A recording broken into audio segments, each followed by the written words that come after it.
बिस्मिल्लाहिर्रहमानिर्रहीम। अस्सलाम वालेकुम दोस्तों, ये मेरा यूट्यूब चैनल है डी सब्सक्राइब कर दें और बेल आइकन को दबा दें ताकि आपको हर नई से नई आने वाली अपडेट मिलती रहे। आज की इस वीडियो में आपको एक हकीम साहब के बारे में बताऊंगा। बहुत बड़े हकीम साहब थे जिन्होंने लड़की को बगैर हाथ लगाए उसे ठीक कर दिया था। कहते हैं कि कदीम ज़माने में एक रेस की बेटी घुड़सवारी के दौरान घोड़े से नीचे गिर गई और इसके कोल्हे की हड्डी अपने बंद से जुदा हो गई।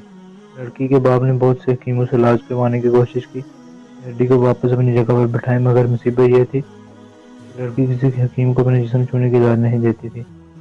बाप ने बहुत इसरार किया, शरीयत ने मजबूरी में और इलाज के सिलसिले में इसकी इजाज़त दी है, लेकिन बेटी किसी तरह राजी नहीं हो रही थी। दिन ब दिन कमजोरी होती जा रही थी।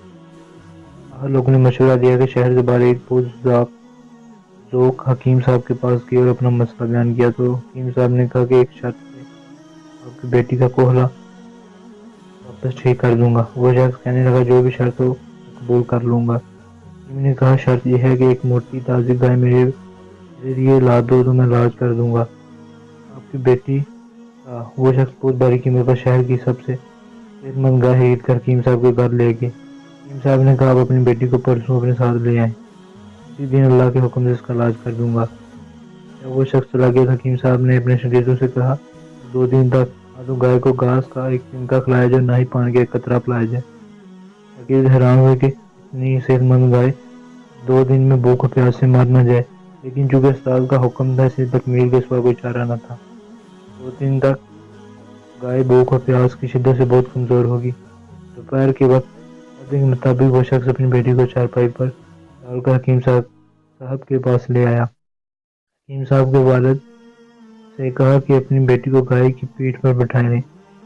वो सब हैरान हुए, लेकिन उसको मारने के अलावा कोई रास्ता न था। लड़की को गाय की पीठ पर बैठा दिया गया। अब हकीम साहब ने अपने शागिर्दों से कहा, लड़की को दोनों पांव गाय के पेट के गिर रस्सी से बांध दें। ये काम होने के बाद हकीम साहब ने शागिर्द से कहा, गाय के सामने घास और दूसरी खुराक डाल दो। गाय 2 दिन की भूखी प्यासी थी, जल्दी जल्दी खाने लगी। हकीम साहब ने इसके सामने पानी की बड़ी सी बाल्टी में बहुत सा नमक डालकर रख दिया। गाय तेजी से पानी पीने लगी। पानी में नमक की माइश ने प्यास की शिद्दत को बढ़ा दिया तो गाय ने एक साथ बहुत सा पानी पी लिया। घास और पानी ने गाय का पेट फुलाना शुरू कर दिया। लड़की की टांगों पर दबाव इतना बड़ा कि वो चीखने लग गई। अचानक कड़क की आवाज आई और लड़की शिद्दत दर्द से बेहोश हो गई। हकीम साहब ने लड़की को गाय से उतारा और उसके वालिद से कहा कि आपकी बेटी के कोहले की हड्डी अपनी जगह पर वापस बैठ गई है। ये गाय आज से मेरी है। ये कोई और नहीं, हकीम बू अली सिन्हा थे। इनको सारा आलम जानता था। अगर आपको ये वीडियो पसंद आई हो तो इस वीडियो को लाइक कर दें और मेरे चैनल को सब्सक्राइब कर दें ताकि आपको हर नई से नई आने वाली अपडेट मिलती रहे।